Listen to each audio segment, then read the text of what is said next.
सबसे ज़्यादा गरीब दलित होते हैं और ब्राह्मण होते हैं। अच्छा। हाँ, ब्राह्मण तो हमेशा भिखमंगा होता है। लेकिन देवकीनंदन ठाकुर है जो कथावाचक है, वो तो कह रहे हैं कि जिन्होंने भी जो ये धर्म स्वीकार किया है, हिंदू धर्म छोड़ा है, सारे नरक में जाएंगे। वो खुद नरक का भागी होगा, वो अपना काहे नहीं कर रहा है। देवकीनंदन ठाकुर श्रीमद् भागवत के ऊपर जो दान चढ़ता है, ये तो ठाकुर है ना, भूमिहार होगा या छत्री होगा, ब्राह्मण तो है नहीं है। वो ब्राह्मण का अधिकार क्षेत्र में आता है, ये तो ब्राह्मण के अधिकार क्षेत्र का हनन किया है। ये कहाँ का साधु महात्मा, कहाँ का कथावाचक है, फ्रॉड। कैसे पता इनको स्वर्ग है नरक है, कहीं गए घूम का है क्या? कुछ नहीं, ये डेली नरक का दर्शन करते हैं और उसके बाद भी नरक और स्वर्ग में दूरी बना रहे हैं। देखिए, मौत एक अटल सत्य है, गरीबी अटल सत्य है, अमीरी अटल सत्य है। फोटो लगाने से तो राजेंद्र गौतम से इस्तीफा क्यों ले लिया, ये पूछिए ना, क्यों ले लिया? मनीष सिसोदिया का तो इस्तीफा नहीं लिया आपने, जो घोटाले का आरोप है। सत्येंद्र जैन का इस्तीफा नहीं लिया, जिन पर घोटाले का आरोप है। आपके वहाँ पंजाब के मुख्यमंत्री भगवंत सिंह मान जर्मनी में प्लेने से उतार दिए जाते हैं, अपना पतन करवा लेते हैं दारू पी करके, तो उनका इस्तीफा तो आपने नहीं लिया। वो बेचारा दलित है, इसलिए उनका इस्तीफा ले लिए। उन्होंने अगर बौद्ध धर्म स्वीकार किया है और लोगों ने किया है, बैकवर्ड भी किए हैं, उत्तर प्रदेश में भी किए हैं, तो भाई इस देश में बोलने की, सोचने की, खाने की, अपने पूजा पाठ करने की और किस धर्म को मानना है, किसको नहीं मानना है, जो अभिव्यक्ति की आज़ादी है, तो उस पर ग्रहण तो न बने। हमको मान लीजिए, मेरा हिंदू धर्म नहीं है, मेरा सनातन धर्म है, मैं किसी और साधु सन्यासी को प्रणाम नहीं कर सकता, मैं तो जगत गुरु शंकराचार्य को प्रणाम करता हूँ। हमारे धर्म के धर्म गुरु जगत गुरु शंकराचार्य हैं। इसी तरह से जैन के हैं, उनके धर्म गुरु अलग हैं।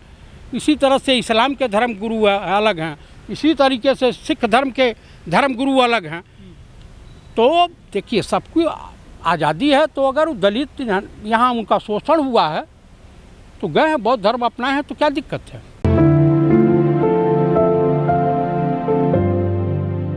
दरअसल केजरीवाल दलित विरोधी मानसिकता के हैं और आम आदमी पार्टी और भाजपा दलित विरोधी मानसिकता की है। सिर्फ कांग्रेस ही ऐसी पार्टी है जहाँ पे दलितों का सम्मान होता है। हमारे वहाँ बाबू जगजीवन राम भी राष्ट्रीय अध्यक्ष रहे कांग्रेस के, सीताराम केसरी थे, बैकवर्ड थे। तो हमारे वहाँ देखिए कांग्रेस में सम्मान है, लेकिन जहाँ सम्मान मिलता है, दलित या पंडित जी लोग रहना पसंद नहीं करते हैं, इन लोगों को जूते पसंद हैं। तो बीजेपी की पार्ट 2 पार्टी है, आम आदमी पार्टी। लेकिन जो केजरीवाल जी हैं, वो तो जय भीम का नारा दे रहे थे, अब वो जय श्री राम का नारा दे रहे हैं। भाई साहब, उनकी कथनी और करनी में अंतर है। जब दिल्ली में चुनाव आएगा तो जय भीम बोलने लगेंगे, और गुजरात में चुनाव है तो जय श्री राम बोल रहे हैं, राजनीति कर रहे हैं। आरएसएस इनका सहयोग कर रही है कि बड़ा भाई नहीं निकाल पा रहा है, वो बदनाम हो चुका है, तो छोटे भाई सही। तो इसीलिए कहते हैं कि ये जो है बीजेपी की बी टीम है। हाँ, एकदम ये सत्य है। और गुजरात में लोग कह रहे हैं, गुजराती काफ़ी दिल्ली में रहते हैं ना, उन्होंने इनके विकास का मॉडल वहाँ बता दिया। इसलिए कांग्रेस आंतरिक रूप से, ऐसा पत्रकारों का मानना है, वहाँ की जनता चाहती है कि कांग्रेस की सरकार बने। और मैं आपके चैनल के मार्फत दावे के साथ कह सकता हूँ कि 27 साल गुजरात में जो हुआ है, चाहे वो गोधरा कांड हुआ हो या बिल्किस बानो के अपराधियों को माफ़ किया गया हो, और वहाँ का मुख्यमंत्री इतनी हैसियत में नहीं है, माननीय गृह मंत्री राजा साहब के कहने से माफ़ किए हैं। यानी राजा बाबू, भारत के माननीय प्रधानमंत्री को हम लोग राजा बाबू कहते हैं। अच्छा। हाँ, राजा बाबू की इशारे पर। तो देखिए, इस देश में दलित, ब्राह्मण और मुस्लिमों का जितना शोषण बीजेपी की सरकार, चाहे आम आदमी पार्टी की सरकार या अन्य सरकारें हों, की हैं, अगर इन लोगों का भला अगर किसी ने किया तो कांग्रेस पार्टी। लेकिन वो दिल्ली में जय भीम बोलते हैं, कहीं जय श्री राम बोल देते हैं, कहीं जय हनुमान बोल देते हैं। आखिर कहना क्या चाहते हैं केजरीवाल? केजरीवाल ढपली हर जगह जैसा देश वैसा भेष धारण करने में। बहुरूपिया देखे, बहुरूपिया, हाँ ये बहुरूपिया, हाँ जिसे हमारे माननीय प्रधानमंत्री हैं। कुछ लोग कहते हैं कि ये जो है आरएसएस के छोटे रिचार्ज हैं।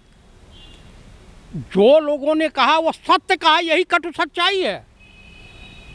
कह रहे हैं ये भी संघ के जो हैं निकले हुए नेता हैं। और क्या, आपको इसमें कोई शक है? इतने सारे लोगों पे आरोप लग रहे हैं जो आम आदमी पार्टी के हैं, उनके लिए लोग सड़क पर निकल रहे हैं आम आदमी पार्टी के, लेकिन राजेंद्र पाल गौतम के लिए कोई भी एक आदमी भी नहीं है आम आदमी पार्टी का। अरे बौद्ध धर्म वाले ही तो आ गए होते, जो बौद्ध धर्म धारण किए, उनको ही तो आना चाहिए। भाई आपके लिए कुर्बान हो गया, दलित है बेचारा। लेकिन 11 विधायक और भी तो हैं दलित दिल्ली में, उनमें से भी एक भी नहीं आया। क्या इन पर दबाव है सरकार का? हाँ, सरकार का दबाव नहीं है, उनको पेंशन नहीं लेनी है, उनको सैलरी नहीं लेनी है। क्या चाहते हैं, भूखों मर जाएं राजेंद्र पाल गौतम के चक्कर में? लेकिन केजरीवाल जो है पहले संदीप वाल्मीकि को निकाल देते हैं पिछली बार, इस बार राजेंद्र पाल गौतम को जो है इस्तीफा स्वीकार कर लिया है। आखिर दलितों पे इनका निशाना क्यों है?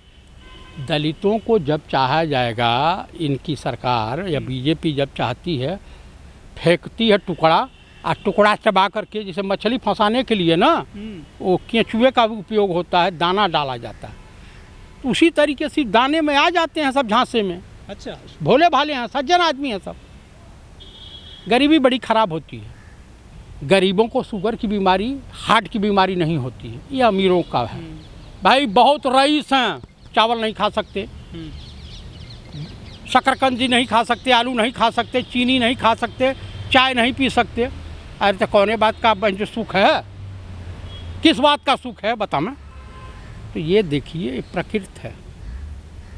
जब सूरज, चंद्रमा, आग, पानी और नदी भेदभाव नहीं करती, हवा भेदभाव नहीं करता, तो और हम और आप भेदभाव करने के लिए अच्छा नहीं है, यही पाप है। किसी में भेदभाव नहीं करना चाहिए। लेकिन बौद्ध धर्म की जो 22 प्रतिज्ञाएं हैं उनको तो बीजेपी ने भी छापा था अटल बिहारी वाजपेयी की सरकार में। फडणवीस खुद उनको स्वीकार कर चुके हैं। भाई जब ये लोग स्वीकार कर चुके हैं ना, लेकिन मानते नहीं हैं, मानते नहीं हैं। पब्लिकली कहेंगे हाँ हमको मंजूर है, लेकिन जो है रियल लाइफ में उससे दूर हो जाते हैं। मोदी जी विदेश जाते हैं तो कहते हैं कि बुद्ध की धरती से आया हूँ, यहाँ जय श्री राम की बात करते हैं। देखिए हमने कह दिया ये सब बहुरूपिये हैं, ये राहुल गांधी नहीं हो सकते हैं। राहुल गांधी एक सच्चे नेक दिल, पढ़े लिखे, दुनिया के चुनिंदा नेताओं में शुमार हैं। आज उनके पीछे पब्लिक चल रही है। उन्होंने उस कहावत को सत्य साबित कर दिया था कि मैं चला था राह मंजिल अकेला, मगर लोग मिलते गए और कारवां बनता गया।